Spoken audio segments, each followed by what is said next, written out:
Coming up next on NewsDepth, a Supreme Court nominee takes the hot seat in Congress. Feeling forced to flee, Ukrainian refugees tell us what they took along. We pay our respects to a trailblazing diplomat and hear about the Ohio brothers who soared to new heights. NewsDepth is now.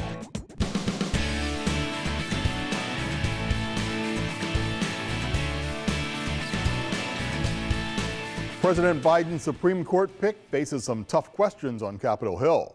Hello, everybody. I'm Rick Jackson. Thank you for joining us. Last month, President Joe Biden made history by nominating Judge Ketanji Brown Jackson for the Supreme Court. Judge Jackson will be the first African-American woman to sit on the Supreme Court if she's confirmed by the Senate. Confirmed means to give approval to. So to find out if Judge Jackson is right for the role, the Senate holds confirmation hearings. Over the course of 4 days last week, a smaller select group of senators, known as the Senate Judiciary Committee, got to ask Judge Jackson some tough questions, interview people who know her work, and give speeches explaining why they support or don't support the nominee. Senator Dick Durbin from Illinois started off the hearings by putting Judge Jackson's history-making Supreme Court nomination into perspective. In its more than 230 years, the Supreme Court has had 115 justices. 108 have been white men. Just 2 justices have been men of color. Only 5 women have served on the court, and just 1 a woman of color. Not a single justice has been a black woman. You, Judge Jackson, can be the first. After being sworn in, Judge Jackson had the opportunity to tell a bit of her own story, explaining how one of her earliest memories inspired her career in law. My father, in particular, bears responsibility for my interest in the law. When I was 4, we moved back to Miami so that he could be a full-time law student, and we lived on the campus of the University of Miami Law School. During those years, my mother pulled double duty, working as the sole breadwinner of our family while also guiding and inspiring 4-year-old me. My very earliest memories are of watching my father study. He had his stack of law books on the kitchen table while I sat across from him with my stack of coloring books. But Judge Jackson also faced tough questions from the senators about her record as a judge, specifically a charge that she is soft on crime. While she managed to keep her composure throughout most of the hearings, she did have an emotional moment when Senator Cory Booker of New Jersey spoke. When that final vote happens and you ascend onto the highest court in the land, I'm going to rejoice. And I'm going to tell you right now, the greatest country in the world, the United States of America, will be better because of you. Before Judge Jackson can take her seat on the Supreme Court, the 22 members of the Judiciary Committee will vote to send the nomination to the full Senate with a positive or negative recommendation, or no recommendation at all. From there, the Senate will vote whether to confirm Judge Jackson's nomination. And while the Supreme Court is, well, supreme, by design its powers are limited. It is just one of 3 branches of the federal government with separate powers, as Judge Jackson acknowledged during questioning. The separation of powers is crucial to liberty. It is what our country is founded on, and it's important, as consistent with my judicial methodology, for each branch to operate within their own sphere. But what exactly are these branches? Well, you're not going to find them growing on trees, that's for sure. Up next, Nick Castele runs through the 3 branches of the federal government in this week's Politics on Point.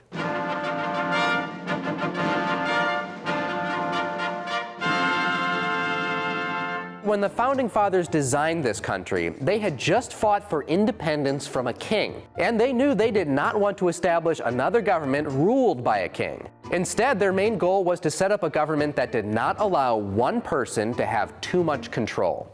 With this in mind, the framers wrote the Constitution to provide for a separation of powers, or 3 separate branches of government. Each has its own responsibilities, and at the same time, they work together to make the country run smoothly and to assure that the rights of citizens are not ignored.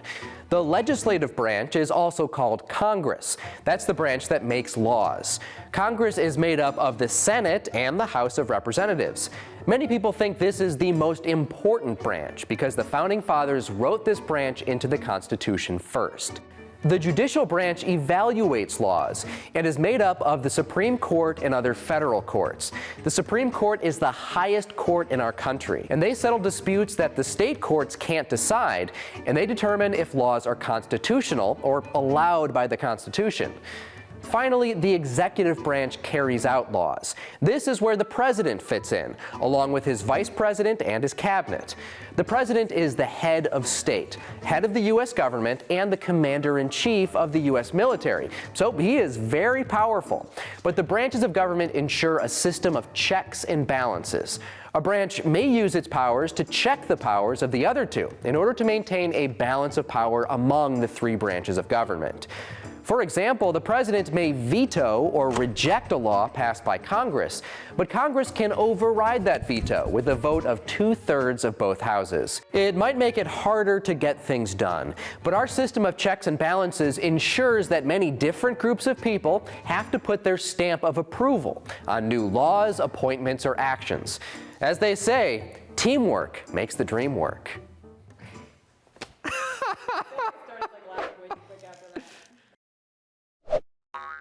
Thank you, Nick. We just heard about the three branches that make up our federal government and their powers. Now, for this week's poll, we're wondering, which branch of government do you think has the most power? You can choose the executive branch, that's the president and his cabinet, the judicial branch, that's the Supreme Court, the legislative branch, that's Congress, or you can choose, they seem pretty equal to me. And last week we also asked, which new emoji do you think you would use the most? This might be one of our closest polls yet. It's been nearly a three-way tie between our emoji options. Tying for first place at 30% of the vote are the saluting half face and the face holding back tears emojis. But coming in a very close third place now at 29% is the face with an eye peeking from behind hands. And then lastly, about 12% of you said, not into emojis. So, while the judicial and legislative branches were the talk of Capitol Hill last week, the executive branch, that's the president, remember, traveled to Europe. President Joe Biden began his trip in Brussels, Belgium. That's where NATO, the North Atlantic Treaty Organization, is headquartered. There, President Biden met with other world leaders in a show of unity against Russia's attacks on Ukraine.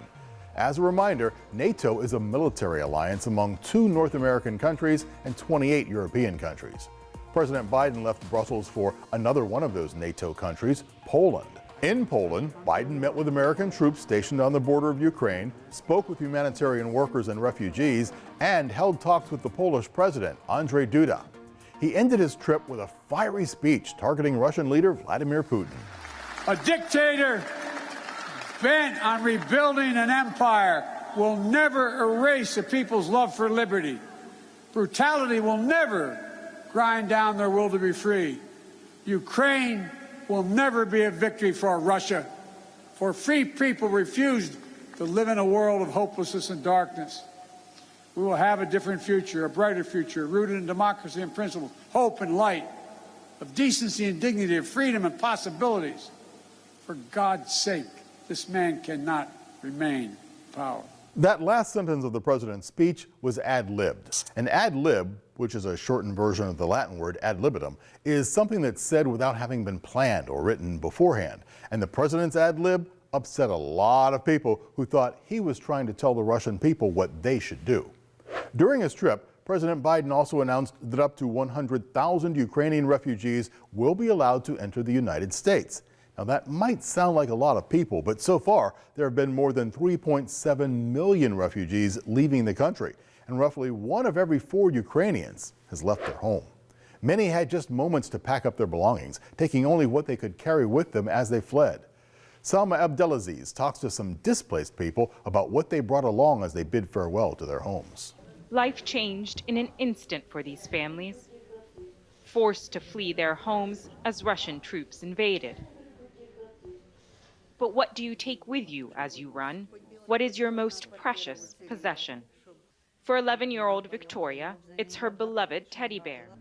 She's outgrown him, but he's just the right size for her little sister. Oh, it's for Valeria. This is her favorite toy, is her bear. It was mine and now it's hers, she tells me. When she's crying a lot, she cuddles him at night. Tatiana packed as the sound of explosions grew closer and closer to her family's home in Kyiv. What is the most precious thing you took? This is me and my father. When I was gathering my stuff, I knew I needed to take this, she tells me. It's the only album with my dad's pictures in it. Her father died when she was 6, but pictures of his smile bring comfort. I knew the photo album would make me feel calmer. 7-year-old Milana rushes to grab her favorite thing. It's easy to see why she loves it. Because there are animals in it and dogs, and you can count. Here is 6, here is 4. Denise was given just 10 minutes to leave his university dorm, but he knew what to grab. My sunglasses, I adore them, he tells me. They make me look cool like Kurt Cobain. Put on the sunglasses for me, please. How do you feel now that you have the sunglasses on? It makes me feel like everything is going to be fine, he says, that we will win, and I will walk on the streets of Kyiv under a peaceful sky again. A dream shared by the many victims of this senseless war. Thank you, Selma. You just saw some of the prized possessions that Ukrainian refugees carried along with them, and now we want to know what's your most precious possession. Tell us about something you'd never want to leave behind. Now, last week we also asked, what piece of technology would you create to help people? Can't wait to see what great ideas you all came up with. Let's open up our inbox. Katie from Nagel Middle School starts us off with an invention that would help her family, writing, I would create an easier type of phone for elderly people. I have tried many times to help my grandparents with their phones, but it never works out. I just want to call them and they can figure out how to answer. That's why I would create an easier phone. Ryan from Summit Road Elementary would invent a shortcut to save energy. I would make a light switch that would turn off all the lights, so when you're in a hurry, you could click one button and turn off the lights, because I would run around the entire house to turn off a bunch of lights. Amber from Marion Local Elementary would create a friend for someone who needs one. I would create a robot that can sit at an elderly person's house, because the elderly get lonely at times and they need someone to talk to.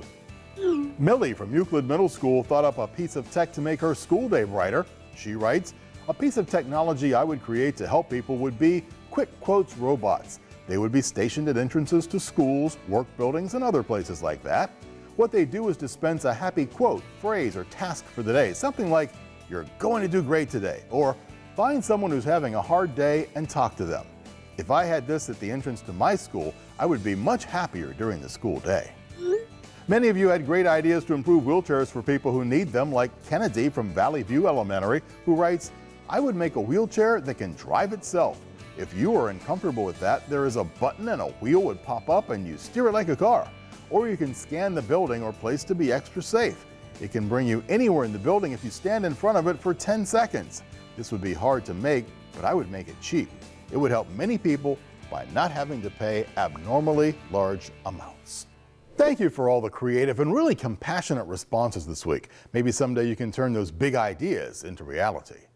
Well, as President Biden clears the way for Ukrainian refugees to enter the United States, our country mourns another European refugee who put in the work and became a tough-talking diplomatic trailblazer. Former Secretary of State Madeleine Albright died last week. She was 84 years old. She was the first female Secretary of State. The Secretary of State is a high-ranking member of the President's cabinet who tries to make the world safer and the U.S. more successful through diplomacy. Up next, Mary Fecteau tells us more about this foreign policy pioneer. While politicians usually tend to choose their words carefully as not to ruffle any feathers, Madeleine Albright was direct and honest, like when she described former Iraqi dictator Saddam Hussein in 1998. I don't think the world has seen, except maybe since Hitler, somebody who is quite as evil as Saddam Hussein. The then leader of Iraq became so angry with Albright's public statements that he published a poem in Iraqi newspapers calling her an unrelenting serpent. Albright, though, wore the insult as a badge of honor, literally. From that moment forward, she wore a brooch in the shape of a serpent at every meeting with the Iraqi leadership. She began using her pins as a way of sending subtle messages without uttering a single word.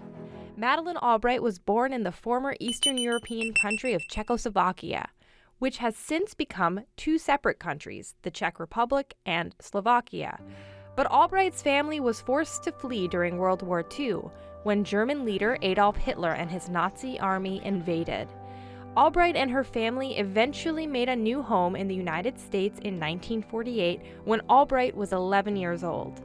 She eventually became a U.S. citizen, married Joseph Patterson Albright, and had 3 children, all while working on her PhD and learning multiple languages.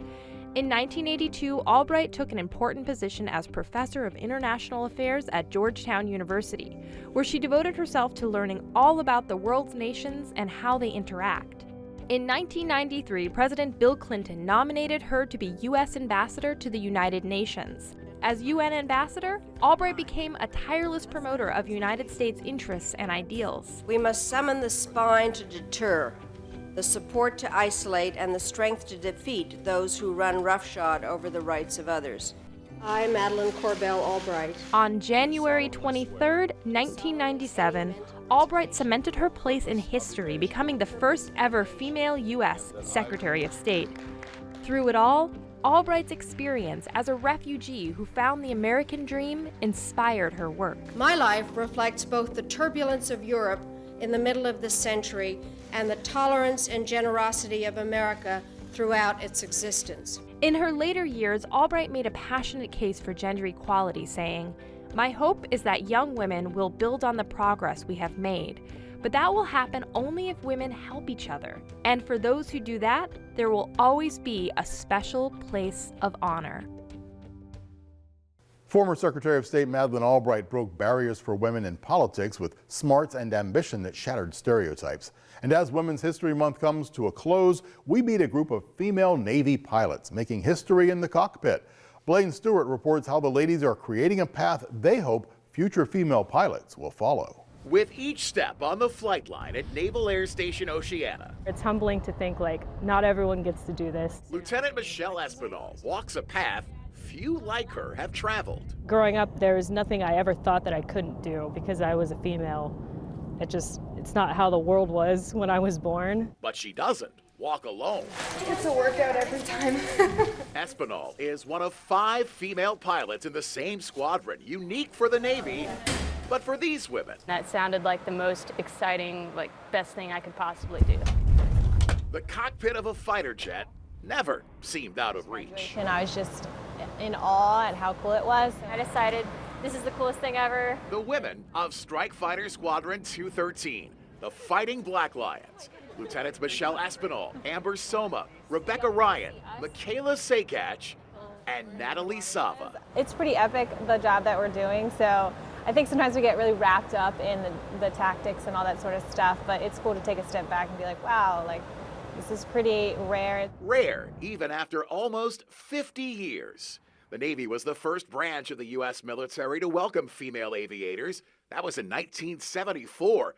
But it wasn't until nearly 2 decades later, 1993, when the military finally allowed women to fly combat missions.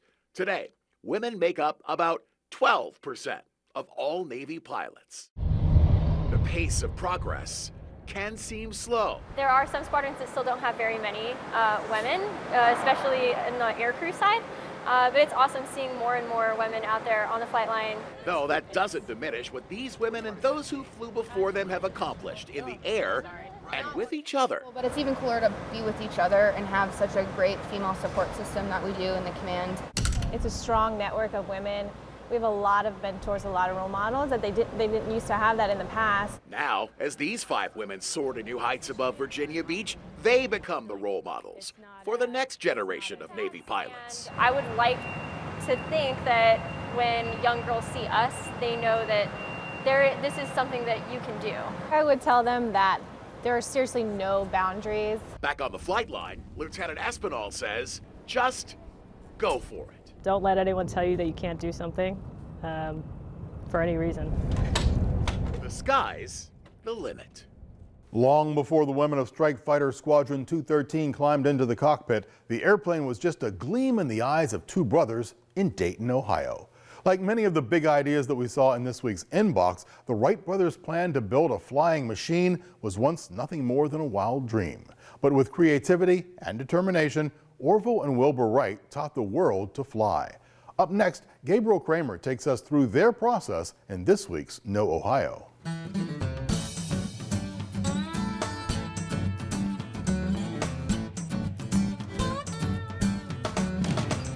I bet you don't think twice when you see an airplane flying overhead. But back in the early 1900s, most people didn't believe such a thing was possible. In those days, the science of flight involved things like kites and gliders, definitely not airplanes. But in 1903, some brilliant Ohioans invented the first airplane, and that changed the world of human flight forever. Yep, I'm talking about the Wright brothers, who were both from Dayton, Ohio. Orville and Wilbur Wright were inspired by a German man who built gliders. These gliders allowed people to experience the sensation of flying, but they were not easy to control and didn't have any engines to give them power. Gliding was quite a novelty at the time, and demonstrations of it drew captive audiences. While most people considered engine-powered flight to be the stuff of science fiction, the Wright brothers believed it could be done. Several years before building their first airplane, Wilbur Wright wrote to the Smithsonian Institute asking for any research on human flight that had been done already. He wrote, "My observations have only convinced me more firmly that human flight is possible and practical. It is only a question of knowledge and skill. I have some pet theories as to the proper construction of a flying machine. I wish to avail myself of all that is already known and then, if possible, add my mite to help on the future worker who will attain final success." The Wright brothers were willing to do the research, but also relied on lots of trial and error to get off the ground. Their early gliders at the beginning of the 20th century went through plenty of practice runs. The more they flew, or rather the more they crashed, the more they learned. The glider they made in 1900 was the first to be able to carry a human. The next one, in 1901, they made with a larger wing. They made lots of flights on this one, sometimes attaching it to a string and using it like a kite to catch the wind. The brothers tested out their gliders near Kitty Hawk, North Carolina. They chose that spot because of the constant source of wind, and I'm sure landing in sand as opposed to the hard ground was also a plus. The brothers forged on, even creating their own wind tunnel in Dayton, where they could experiment with designs. In 1902, their glider was improved with a rudder that would let them steer where they flew. Look at Wilbur testing the glider out. They were super dedicated to learning how to fly, even though their flights were short, and the gliders didn't have much, if anything, for landing gear. In 1903, their famous first powered flyer took to the sky. It was the first machine to have a controlled and sustained flight with a pilot aboard. You can see how the flyer has many similarities to their past glider models, but they added an engine and propellers.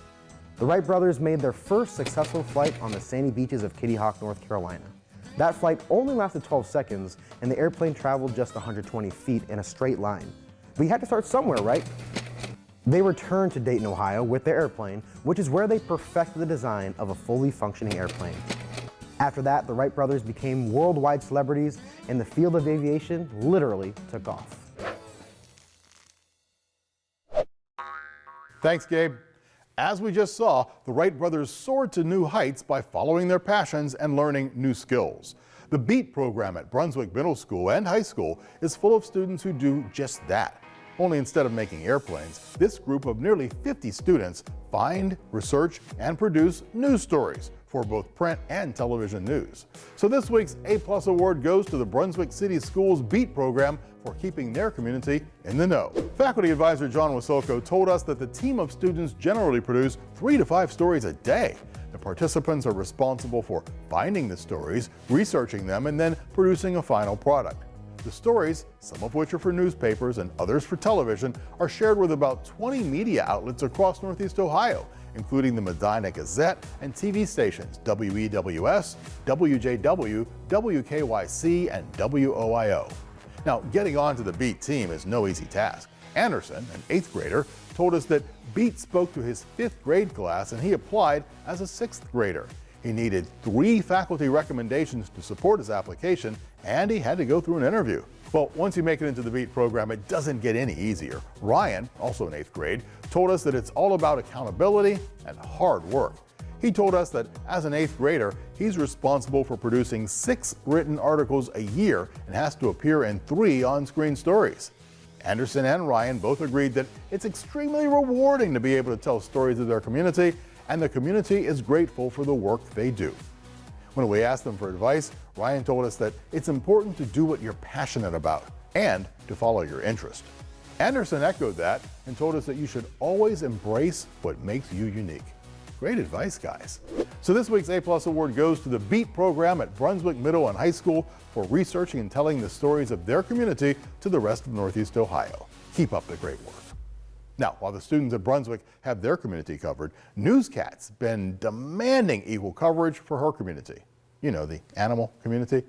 Let's see what she's got in store for us in the petting zoo.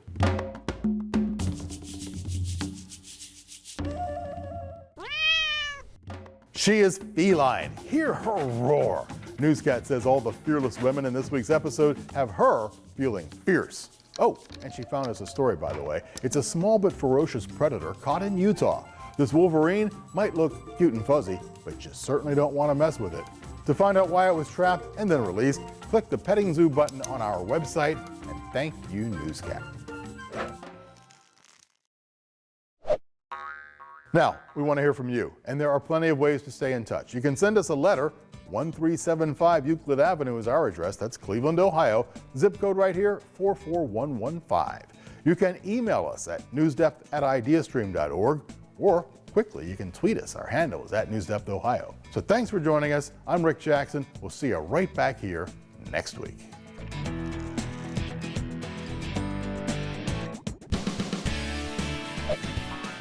NewsDepth is made possible by a grant from the Martha Holden Jennings Foundation.